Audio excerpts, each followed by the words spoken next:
Hello everyone, welcome back to EchoKick Gaming. In today's video, I'm going to show you one of the best formations you can use in eFootball 2026.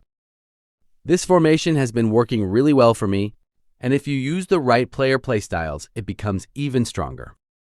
So without wasting any time, let's get straight into it. Before we look at each position, let's talk about the most important player playstyles for this formation. First of all, you must have at least one build-up center back. Without a build-up defender, this formation won't be as effective. Next, at DMF, an anchorman is absolutely essential. This position protects your defense and keeps the midfield balanced. I don't recommend changing this playstyle. And finally, at second striker, you should use a deep-lying forward. This role is very important because it links the midfield with your two center forwards and creates more attacking opportunities. Now let's go through every position. For the goalkeeper, I personally recommend an attacking goalkeeper because he can sweep behind the defense. However, if you already have a top-class defensive goalkeeper, that's perfectly fine as well. For the center backs, you have a few options. You can use two build-up defenders and one destroyer, or one build-up with two destroyers. Another option is replacing one center back with a defensive fullback, which also works really well. In my team, I'm using one build-up, one destroyer, and one defensive fullback. At DMF, as I mentioned before, an anchorman is a must. I don't recommend replacing this playstyle. Now let's move to the two central midfielders. You can use one box-to-box player alongside one orchestrator. If you don't have those, a defensive whole player like Mateus is also an excellent choice because of his defensive work rate. At AMF, you can choose either a creative playmaker or a whole player. The most important thing is to use a player with high work rate. Players like Jude Bellingham or Ruud Gullit fit this role perfectly. For the second striker position, I strongly recommend using a deep lying forward.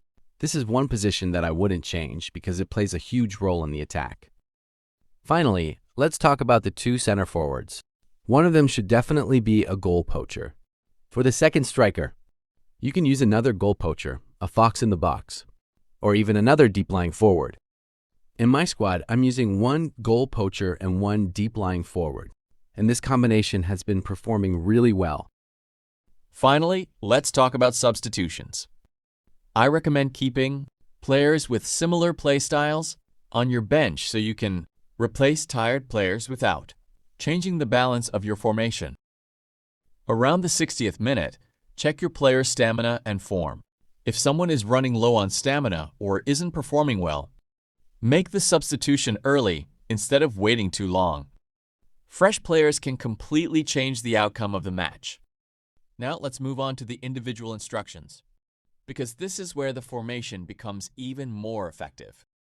For your anchorman, I highly recommend using the deep line instruction. This helps him stay close to the defense and provides extra protection against counterattacks. Next, give the defensive instruction to your orchestrator. If you're not using an orchestrator, you can apply this instruction to one of your central midfielders instead. Finally, give the attacking instruction to your whole player. This allows him to make more forward runs and support the attack much better. So, how does this formation actually work? The biggest strength of this setup is its balance between defense and attack. Defensively, you already have three center backs. On top of that, the anchorman stays deep, giving you another layer of protection.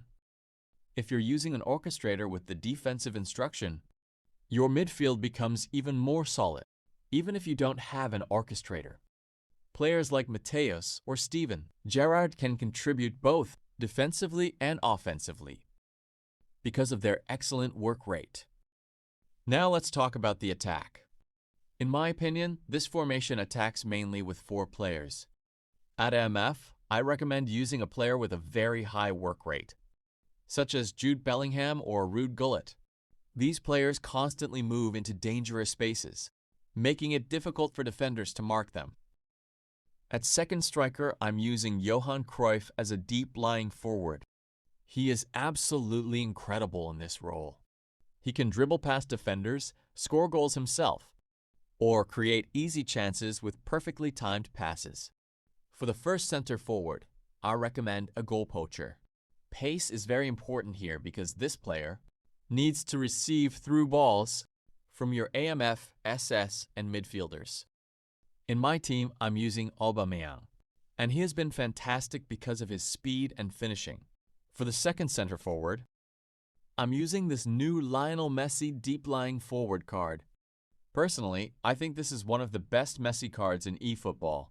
His dribbling is exceptional, his finishing is clinical, and of course, his blitz curler is absolutely amazing.